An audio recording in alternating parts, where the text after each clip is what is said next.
Hi everyone, this is Luciferian, and today I'm going to talk about one of the most inhospitable parts of the world, which may help us better understand the history of humankind.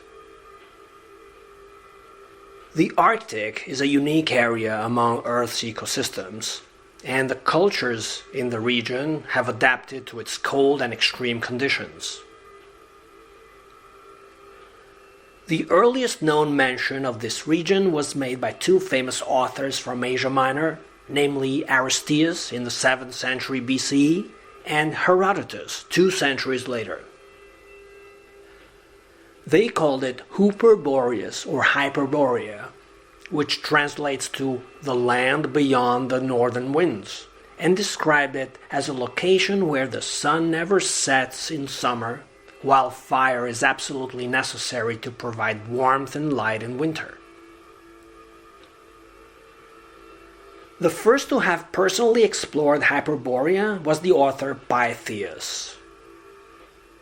Born in what is present-day Marseille, France, he sailed up to the northern Atlantic Ocean between 330 and 320 BCE and described a land covered with glaciers, which he called Tuli or Thule. This mysterious name derives from the Finnish phrase Tulenmaa, which translates to the land of the sacred flame. The word Tuli means fire in Uralic languages and firewood in Mongolian. In several Paleo-Siberian cultures, Ot'ana was the fire mother and goddess of the hearth. Her name derives from otin, the Turkic word for firewood and bonfire.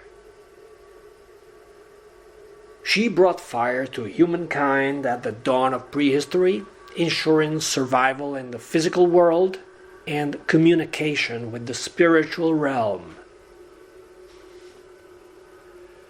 The harsh conditions of the Arctic required rational planning and strict economization, and consequently stimulated critical thinking and deep spiritual insight. In addition to the many other benefits that fire provided to the Hyperboreans, it also had a major impact on the innovation of tool and weapon manufacture. The current geological structure of the Arctic region indicates that a continent once existed between Laurentia, Baltica, and Siberia. An extended magmatic vent broke this continent, known as Arctica, and opened the Arctic Ocean. In the 6th century AD, the Irish monk Brendan the Abbot reported visiting a volcanic island surrounded by icebergs, a clear reference to Iceland. By the 11th century, the Vikings had colonized Iceland and Greenland and established a settlement called Vinland in what would become Newfoundland, Canada. Henry I Sinclair, Earl of Orkney, Lord of Rosslyn, explored the northeastern part of North America in the 14th century on behalf of the Knights Templar. While the Americas were being invaded by West Europeans in the 16th century, Siberia began to be conquered by the Russians. All of these European colonizers were encroaching on the lands of the Hyperboreans, who became known as Eskimos in Canada and Tatars in Siberia, both names being misnomers of uncertain origin. The Hyperborean civilization started to develop about 32,000 years ago. During the last glacial maximum, between 26,000 and 18,000 years ago, the tundra extended much further south, and an ice sheet covered all of northern Europe and much of North America too. Paleo-Siberian people bred the husky dog from the Siberian wolf for sled pulling and companionship. They learned to hunt whales, seals, mammoths, bears, musk oxen, birds, and fish.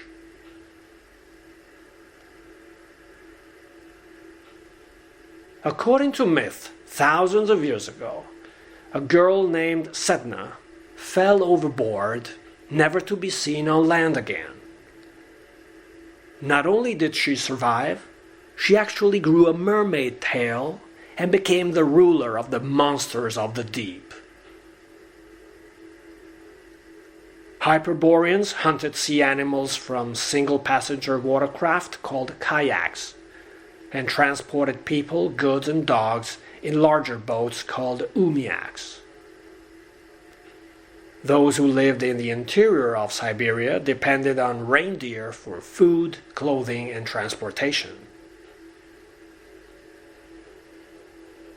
The bear was viewed as a symbol of rebirth and divinity because of its hibernation in autumn and its sudden reemergence from caves, forests, and glaciers in spring. The constellations of Ursa Major and Ursa Minor, which represent the North Celestial Pole, are called Greater Bear and Lesser Bear in relation to the bear cult, which used to be practiced by most circumpolar peoples. The flag of Alaska displays Ursa Major and Polaris on a dark blue field.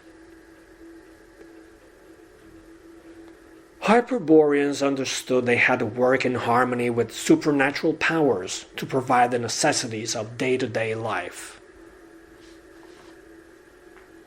Siberia is regarded as the motherland and heartland of shamanism, mythology, and ancient wisdom.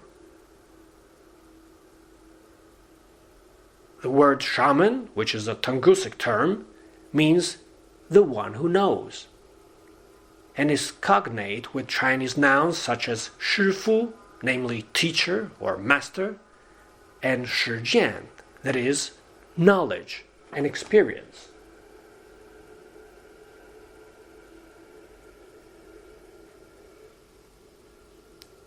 Shamanic music is based on the beat of a tympanum, or hand-held drum, and includes overtone or throat singing, occasionally accompanied by a flute, fiddle, or lyre, and most often a Jew's harp. Shamans are able to traverse the axis mundi and access the spirit world in an ecstatic trance state, either auto-hypnotically or through the use of entheogens, mainly mushrooms. The axis mundi is usually symbolized by a tree, a monolith, or a sacred mountain. Wood, stone, and bone were used for both practical and artistic purposes. In the Komi Republic, located north of the Urals, monoliths and stone artifacts have been found dating to 40,000 years before present, the oldest at this latitude.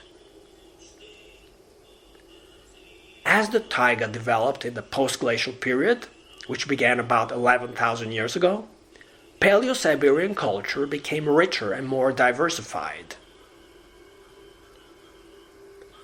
Though most Hyperboreans remained nomadic, a few communities shifted to sedentary settlements and even built fortifications of unprecedented scale on the eastern slopes of the Urals and just north of the Altai Mountains. Pourbargen was an isolated fortified village located on a lake island in the Sungelen Mountains of southern Siberia. Several relics have been found in this region, ranging from Venus figurines to ritual and funerary masks, from pottery to sophisticated metal items.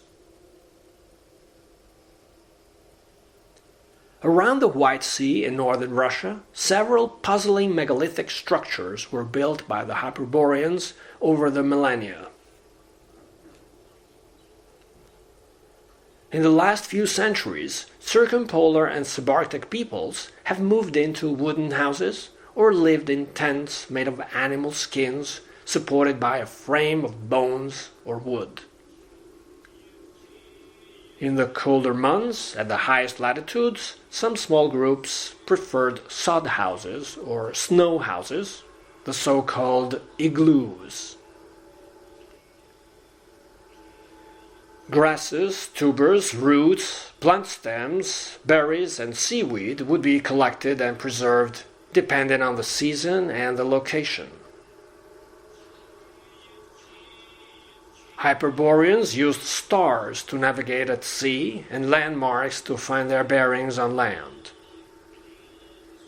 Where natural landmarks were insufficient, they would erect various kinds of cairns and totem poles.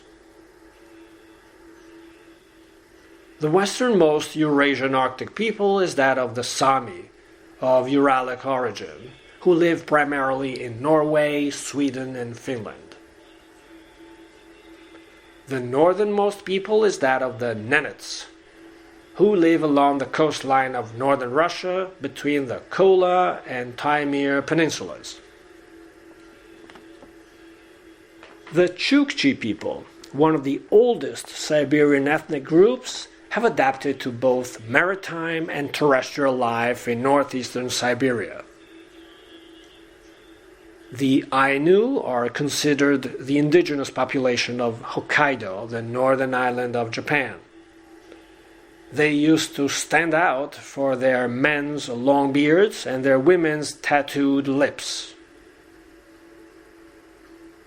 In North America, the Yupik and the Aleut peoples inhabit western Alaska and the Aleutian Islands, respectively.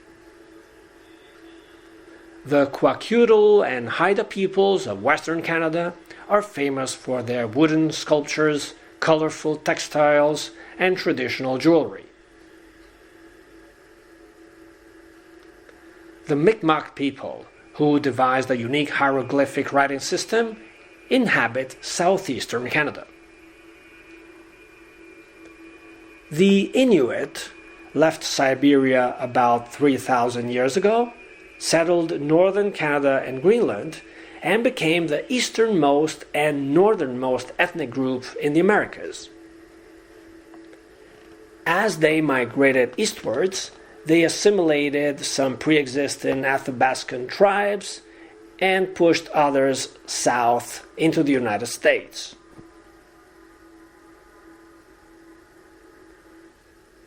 American explorer Robert Peary traveled throughout Greenland from 1886 to 1909 and established the world's northernmost deep-sea waterport in a protected harbor on the island's northwestern coast.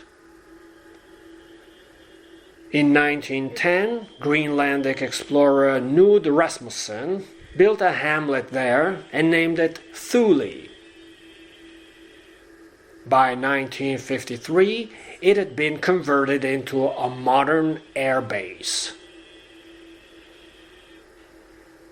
I'm going to wrap up this video with the last verse of Longfellow's poem Thule, and I quote, "Ultima Thule, utmost island, here in thy harbor for a while we lower our sails, a while we rest from the unending, endless quest.